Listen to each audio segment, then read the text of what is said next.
तो यही भगवान की कथा है और कथा भगवान की अनंत गुणों से संपन्न है। इस कथा को जिस मनुष्य ने सुन लिया उसका कल्याण है। अब कल आप लोग धुंधकारी का चरित्र सुन रहे थे।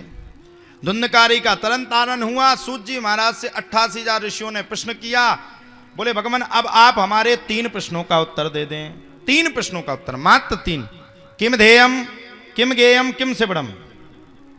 हम किसका ध्यान करें, किसका गान करें और किसको हम श्रवण करें। आप लोग बताइए, किम ध्येयम, किसका ध्यान करना चाहिए हमें? बताइए किसका ध्यान करना चाहिए? आप लोग बताओ।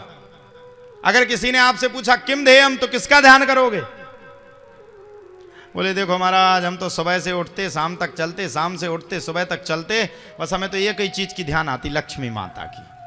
पैसा कहां से कमाए। किम गेयम है, किसका गान करें? तो आजकल के तो वे गाने ही बड़े खतरनाक आ गए। सानू सीसा एक पलदा शेरदा, जाने कौन से गाना आ गए, एक से एक। यूं यूं हनी संगत, कौन से गाना है पता नहीं, सुबह से वही लग जाएंगे। वो बोले किम सेवणम, क्या सेवन करते हो? बोले दिन भर को सेवन करना ही नहीं, पड़ोसियों की बुराई करना और उसमें से फोन में रीलों को देखना। यही कलकाल का नेचर हो चुका है। अब भागवत के अनुसार किसको सेवन करना चाहिए हमें? सुनिए।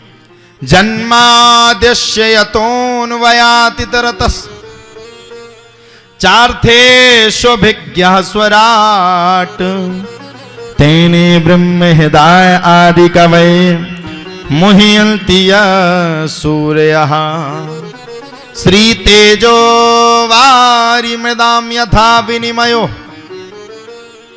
यत्र सर्गो मृषा धाम्ना स्वेन सदा निरस्तकुहकं सत्यं परं धीमहि धर्मः प्रोज्झित कैतवोत्त परमो निर्मत्सराणां सतां वेद्यं वास्तवमत्र वस्तु शिविदं तापत्रयोन्मूलनम् श्रीमद्भागवते महामुनिकृते किं वा परैरीश्वरः सद्यो हृद्यवरोध्यते कृतवी शुश्रूषुभेस्तक्षिणात्। तो हमें किसका ध्यान करना चाहिए? बोले सत्यम परम धीमहि।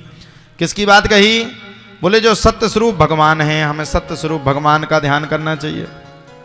अब सत्य स्वरूप भगवान में अब सबके अपने अपने इष्ट हैं। कोई रामानंदी संप्रदाय से, उसके भगवान नाम इष्ट हैं। कोई दूसरे मठ से है, किसी के भगवान कृष्ण इष्ट हैं, किसी के हनुमान जी इष्ट हैं, किसी की माता रानी इष्ट हैं। अब अगर एक चीज को कह दें हम कि रामम परम धीमहि, अगर हम लोग कहते हैं भगवान नाम का ही ध्यान करो क्योंकि हम लोग रामानंदी संप्रदाय से, हमारे इष्ट भगवान नाम है, तो दूसरे संप्रदाय वाले, गौड़िया मठ वाले, वो गुस्सा हो जाएंगे। क्यों भाई, भगवान राम की तुमने अच्छाई कर दी, हमारी भी इष्ट है, उनकी भी अच्छाई करो। अब क्या किया जाए? बोले सत्यम परम धीमहि, यानी कि हमारे दिल में, हमारी आत्मा में जो हमारा दिल कहता है, जो हमारी आत्मा कहती है ये चीज सही है। हम किसी देवता के दर्शन करने जाते, हमें लगता है ये देवता सही है, ये भगवान पर हमारी पूरी निष्ठा है। बोले सत्यम परम धीमहि, उसी समय झुक करके उन्हें प्रणाम कर लो और उनको ही अपना इष्ट सदा सदा के लिए मान लो। सत्यम परम धीमहि। अब बोले किम गेयम, किसका गान करना चाहिए? बताओ मैया किसका गान करना चाहिए? सच्ची सच्ची बताना, किसका गान करना चाहिए? अच्छा, अपने घर पे कौन कौन मैया रोज टीवी में 2 घंटा कथा सुनती है? रोज? झूठ मत करना, आज वैसे ही दरबार है। लो सभी ने नीचे कर लिए। कौन कौन सुनती है 2 घंटा? और कौन कौन नहीं सुनती है वे हाथ खड़े करो जरा।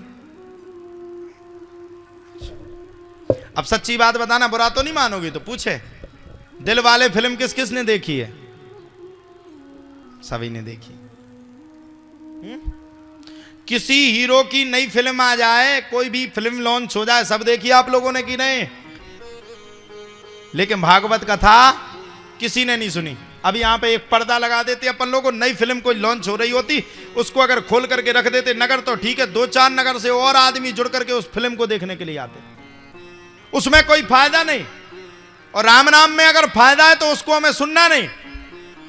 इसीलिए आपके पुत्र विनाश की ओर जा रहे हैं, आपके पुत्र चोर बन रहे हैं, आपके पुत्र किसी को बर्बाद कर रहे हैं, आपके पुत्र माँ बाप की बात को नहीं सुन रहे हैं, आपके पुत्र राम की तरह मर्यादित नहीं हैं, क्योंकि आपने अपने पुत्रों को मर्यादा वाली कथा नहीं सुनाई, आपने अपने पुत्रों को फिल्में दिखाई, आपने अपने पुत्रों को हीरो हीरोइन की लव स्टोरी दिखाई, आपने अपने पुत्र पुत्री को प्रेम विवाह दिखाया। इसलिए आपके पुत्र जा जा करके भाग भाग करके यहां वहां शादियां कर रहे हैं, यहां वहां दौड़ रहे हैं। फिल्मों ने हमें कुछ नहीं दिया, फिल्मों ने हमें बर्बादी दी है। और अगर संत ने कुछ हमें दिया है तो संत ने हमारे घर परिवार को जोड़ने के लिए, आगे बढ़ने के लिए हमेशा आबादी दी। कभी कोई संत इस बात का पक्ष नहीं करेगा, कभी कोई संत बैठ करके मैया ये नहीं कहेगा कि तुम अपने बालक की लव मैरिज शादी करवा दो। कभी कोई संत गुटखा बीड़ी तंबाकू का कभी प्रचार नहीं करेगा। बताओ कोई संत करता है क्या गुटखा बीड़ी तंबाकू का प्रचार? कभी कोई संत अर्धनग्न वस्त्र पहनने के लिए नहीं कहेगा। कभी कोई संत आपकी समाज को दूषित नहीं करेगा। जो दूषित नहीं करता है उसको हम सुनते नहीं हो, जो दूषित करता है उनको हम 24 घंटा देखते हैं। यही भारत की विडंबना है।